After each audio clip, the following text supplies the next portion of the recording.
Hari ini kita akan belajar tentang sistem informasi akuntansi di suatu perusahaan. Kali ini saya mengambil CV Babonte Malang sebagai bahan presentasi hari ini. Oke. Wah, sejarah dari CV Babonte Malang. Perusahaan Babon Kreatif di Malang atau yang biasa dikenal dengan Babonte Malang didirikan pada tahun 1997. Perusahaan ini didirikan oleh Bapak Diki Asmoro Utomo yang juga bertindak sebagai pemimpin perusahaan. Pada tahun 1997, perusahaan melakukan proses produksi dengan menerima pesanan dalam bentuk partai maupun eceran atau persatuan. Karena pada saat itu, perusahaan memanfaatkan sampah pabrik yang kemudian diolah untuk digunakan sebagai bahan baku perusahaan. Tetapi semenjak adanya krisis, perusahaan tidak lagi memperoleh bahan baku dari sampah pabrik, sehingga mengharuskan perusahaan untuk membeli sendiri bahan baku yang digunakan. Hingga saat ini, Babon Tesort hanya menerima pesanan dengan jumlah minimal sesuai dengan kebijakan yang telah ditetapkan perusahaan. Seiring perkembangan serta peningkatan permintaan konsumen, pada tahun 2012, Babon Tesort mulai memperluas bisnisnya dengan cara membuka cabang baru yang beralamatkan di Jalan Perum Dirgantara 4626 Sawojajar, Malang. Ya, itu sejarah dari CV Babon Tesort Malang. Next, kita akan tahu struktur organisasi dari CV Babon Tesort Malang.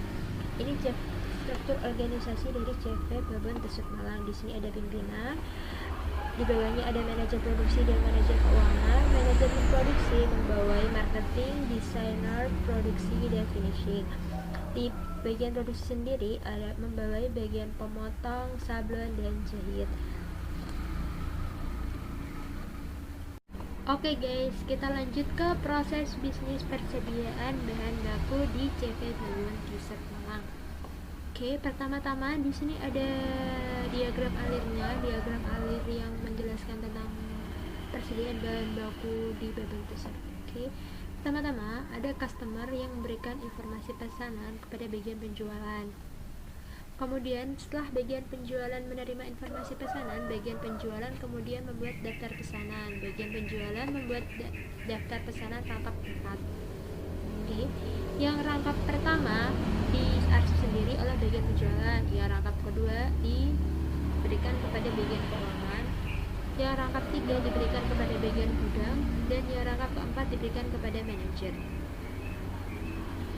Setelah bagian keuangan menerima daftar pesanan dari bagian penjualan, bagian keuangan kemudian membuat daftar pesanan bahan baku dan diberikan kepada supplier. Supplier kemudian mengecek dengan persediaan bahan baku yang ada di pabrik mereka, dan kemudian memberikan daftar harga bahan baku kepada bagian keuangan. Setelah bagian keuangan menerima daftar harga bahan baku dan mereka berdua deal nih ya harganya dan lain-lainnya, kemudian bagian keuangan melakukan pembayaran kepada supplier. Oke, setelah itu supplier akan mengirimkan bahan baku dan nota pelunasan kepada bagian gudang. Ya, nih diterima nih sama bagian gudangnya. Habis itu, bagian gudang akan mengirimkan nota pelunasan dan LPBB. LPBB? Apa itu LPBB? LPBB itu laporan persediaan bahan baku ya. Di sini bisa dibaca sendiri. Oke. Ya, bagian gudang membuat LPBB itu rangkapnya 3 ya, yang satu diarsip sendiri sama bagian gudang, yang satunya yang rangkap 2-nya diberikan pada bagian keuangan, yang rangkap 3-nya diberikan kepada manajer. Oke, yang diberikan kepada manajer, kemudian manajernya melakukan validasi dan pengecekan terhadap laporan LPBB tadi. Kemudian LPBB yang udah valid, yang udah oke, dikasih ke pimpinan perusahaan. Oke, lalu setelah bagian keuangan menerima LPBB dari bagian gudang, bagian keuangan memberikan LHPP, membuat LHPP. LHPP-nya rangkap 2, yang rangkap 1-nya diarsip sendiri sama bagian keuangan, yang rangkap 2-nya diberikan kepada manajer. LHPP itu laporan harga pokok persediaan bahan baku. Oke, diberikan kepada manajer.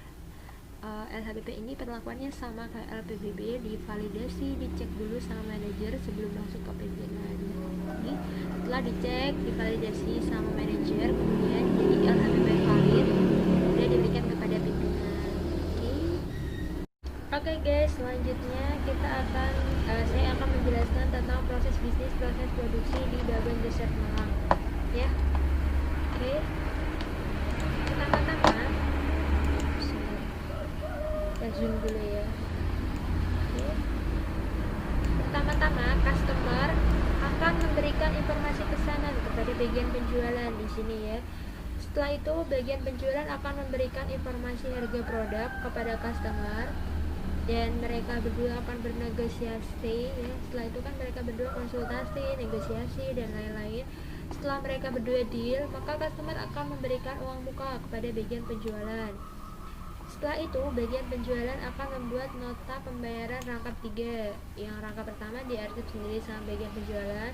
Yang rangkap 2-nya diberikan kepada customer ya, nanti untuk memberikan pas udah jadi nih barangnya, kan nanti bawa nota pembayaran tentang barang kan.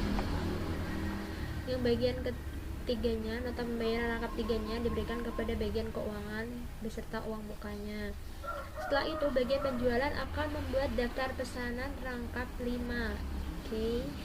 Yang rangkap pertama tetap diarsip sama bagian penjualan sendiri. Yang rangkap 2-nya diberikan kepada bagian keuangan. Yang rangkap 3-nya diberikan kepada bagian gudang. Yang rangkap 4 diberikan kepada manajer. Dan yang rangkap 5 diberikan kepada bagian desain ya guys. Oke. Setelah bagian desain menerima daftar pesanan, bagian desain akan membuat desain sesuai dengan pesanan pelanggan tadi ya. Kemudian setelah desain pesanan jadi, bagian desain akan membuat desain pesanan rangkap 6. Yang rangkap pertama diarsip sendiri sama bagian desain. Yang rangkap kedua akan diberikan kepada bagian potong. Oke. Yang rangkap ketiga akan diberikan kepada bagian sablon dan bordir. Yang rangkap 4-nya akan diberikan kepada bagian pilah, dan rangkap kelimanya akan diberikan kepada bagian jahit, dan rangkap 6-nya akan diberikan kepada bagian finishing. Setelah itu, bagian gudang akan memberikan bahan baku kepada masing-masing produksi di sini ya. Masing-masing bagian produksi di sini. Bagian gudang akan memberikan bahan baku kepada bagian potong dan juga bagian sablon dan bordir dan bagian jahit. Setelah itu, bagian potong akan mengeksekusi bahan baku yang telah diberikan kepada bagian gudang ya, dieksekusi nih kainnya. Oke, outputnya jadi kain terpotong, dan bagian sablon atau bordir akan menjadi kain yang terbordir atau yang tersablon. Bagian pilah akan memilah jadi kain terpilah outputnya di sini, dan bagian jahit akan menjahit jadi kain yang telah dijahit atau baju yang telah dijahit gitu. Setelah itu, finishing akan melakukan proses pemakingan di sini menjadi produk jadi yang udah di packing, diberikan kepada bagian gudang di sini.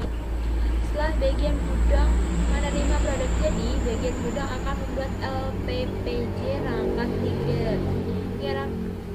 LPJJ itu apa sih? LPJJ itu kita lihat di sini ya. LPJJ adalah laporan persediaan produk jadi di sini. Ya, LPJJ yang rangkap 2-nya diberikan kepada bagian keuangan, yang rangkap 3-nya diberikan kepada manajer. Dan kemudian manajer akan mengecek dan memvalidasi LPJJ tersebut, kemudian menjadi LPJJ valid dan diberikan kepada pimpinan di sini. Oke, setelah bagian keuangan menerima LPPJ, bagian keuangan membuat LHPPJ. Apa sih LHPPJ itu? LHPPJ itu yaitu laporan harga pokok produk jadi di sini ya. Kemudian bagian keuangan membuat LHPPJ. LHPPJ-nya rangkap 2, yang rangkap pertama diarsip sendiri sama bagian keuangan. Yang rangkap 2-nya diberikan kepada manajer. Kemudian setelah manajer selesai memvalidasi dan mengecek, bagian manajer akan memberikan LHPPJ-nya kepada pimpinan di sini. Jadi LHPPJ valid diberikan kepada pimpinan di sini. Oke. Sekian proses bisnis Densia dari saya. Apabila ada salah kata, mohon maaf. Assalamualaikum warahmatullahi wabarakatuh.